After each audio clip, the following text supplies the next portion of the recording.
Government نے جناب ایک ترمیم کی ہے CRPC میں 29A ایڈ کیا گیا ہے. پولیس والا اب اگر کسی کو اریسٹ کرتا ہے تو فوراً اس کی اطلاع جو ہے اس کے کسی ریلیٹیو کو دینا اب ضروری قرار دے دیا گیا ہے. اسی طرح سیکشن 154 کے حوالے سے ترمیم ہوئی ہے جس میں یہ کہا گیا ہے کہ اب FIR کا حکم جو ہے وہ پہلے جسٹس آف پیس دیتا تھا، اب علاقہ مجسٹریٹ کو بھی اختیار دے دیا گیا ہے کہ وہ بھی اب FIR درج کرنے کا حکم دے سکتا ہے.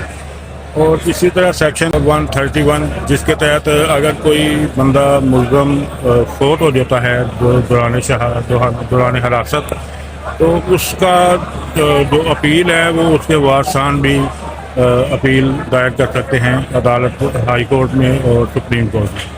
تو یہ ایک اچھی اپڈیٹ ہے. اس کے علاوہ اب گورنمنٹ نے یہ بھی سختی سے کہا کہ کوئی بھی پولیس والا اگر کسی کو کسی سڑک پر روکے تو اس کو پیار اور شفقت کے ساتھ اس کے ساتھ پیش آیا جائے، نہ کہ بدتمیزی کی جائے.